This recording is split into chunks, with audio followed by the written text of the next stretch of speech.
السلام عليكم ورحمة الله وبركاته. magacaygu waa Cali Caamir Xasan.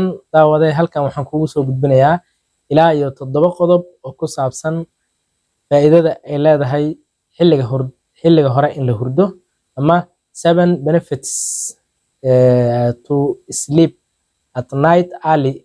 Ama maxaa la dhahaa qofka inuu waqti hore sariirta tago oo xilli hore uu seexdo, faa'iidada ay leedahay. dabcan sidaan wada ognahay, sideedaba sida caadiga ah qofka baniaadamka mar walba oo ay hurdadiisu wanaagsan tahay waa mar walba uu caafimaadkiisu wanaagsan yahay. sidaa darteed xilliga hore oo sariirta la tago, habeenkii xilli hore la seexdo, faa'iidooyin badan ayay leedahay, laakiin inta kuma soo wada koobi karno. laakiin 7 ka mid ah oo aadna u muhiimsan ayaan halkan kugu soo gudbin doonaa. midda koowaad waxay tahay faa'iidada ugu horeyso ee xilliga hore la seexdo, faa'iidada ay leedahay waxay daryeel u sameysaa ama ay xoojisaa xididada wadnaha. soo qofka baniaadamka markuu xilli hore seexdo, hurdadiina xilliga loogu talagalay waqtigeedii uu ku bilaabo, wadnihiisii fasaliskii soo galayay ayay xoojinaysaa. soo waxay soo daysaa hormones ay wadnahagu ama jirka ay u suura gelisaa inay soo dayso hurdadu xilliga waqtigeeda lagu hurdo.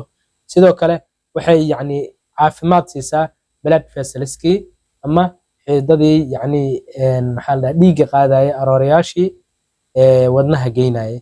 sidaa darteed marka waxay mar walba wanaajisaa ama ay xoojisaa, adkaysaa xididada wadnaha. qodobka labaad, hurdada xilli hore in la seexdo faa'iidada uu leeyahay waxaa ka mid ah inay isku dheeli tirto dhiigga sokorta. qofka tusaale ahaan oo kale markuu waqti hore seexdo, blood sugarkiisii dhiiggiisii dhex qulqulaya, sokortii ayay dhiigga la balance garaynaysaa. marka waxay kaa caawinaysaa in regulation uu ka dhaco jirkaaga, dhiiggiisa sokortii iyo dhiiggii isla falgalaya inay balance noqdaan, ay isku regulate garayso hurdada waqti hore markaad seexato. marka waxay joogteyn ku sameysaa qashin saarka jirka, metabolismka. sidoo kale waxay sameysaa in loo bedelo cuntadii aad cuntay energy in loo bedelo, maadaama blood circulation uu dhacayo. qodobka saddexaad faa'iidada ay leedahay hurdada oo waqti hore la seexdo waxaa waaye waxay yareysaa stresska ama warwarka.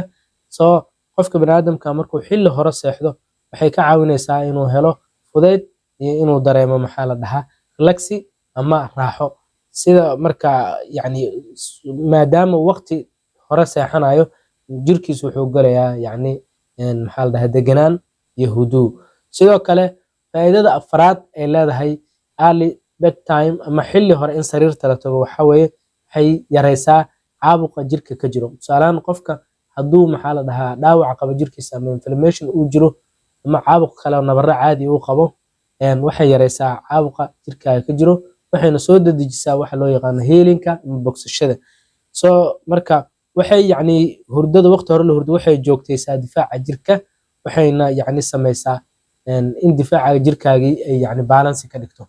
marka haddii markaad hurdo kugu filan heli weyso, oo tusaale ahaan oo kale xilli hore hurdada aad tegi weyso ama aad iska mashquuliso inaad hurdo waqti hore, waxaa dhacaysa marka in jirkaagii irregular immune system-ka ama si difaac jireedkaaga si aan regular lahayn ama joogto ahayn in loo activate gareeyo, oo kadibna la sameeyo inflammation oo dhaco meeshaas. halkaas waxaa ku badanaya marka inflammationka. haddii waqti hore aad hurdana ay dhici lahayd inay sameysanto healing inay sameysanto. soo waqti walba waxaa muhiim marka qofka mar hadduuba jirkiisa dhaawacyo qabo ama waxyaabo yaryar uu ka tabanayo, nabarro ama infections yar ay jiraan, inuu waqti hore sariirta tago iska seexdo. qodobka shanaad ee kaa caawinayo inaad xilli hore sariirta tagto oo aad huruddo, faa'iidada ay kuu leedahay ama ay kuu siinaysan waxaa kamid ah inay joogtayso miisaankaaga inay balance ka dhigto, isku dheeli tirto ama ay joogtayso. tusaale ahaan waxaa in badan la sheegaa, daraasooyin la sameeya waxay sheegayaan in dadka waqti hore sariirta tago oo seexdo inaysan khatar ugu jirin inay la kulmaan waxa la yiraahdo miisaan xumi, miisaan yari, iyo waxa loo yiraahdo miisaanka oo overweight ah ama obesity. sidaa daraadeed mar walba waxaa muhiim ah qofka inuu xilli hore sariirta tago. waa faa'iidada shanaad ay leedahay in sariirta xilli hore la seexdo oo sleeping early bedtime. sidoo kale waxay mar walba macnaha qofka ka ilaalisaa cudurrada soo degdega ee ka dhasha xagga miisaanka ama miisaan yarida ama miisaanka oo saa'ido.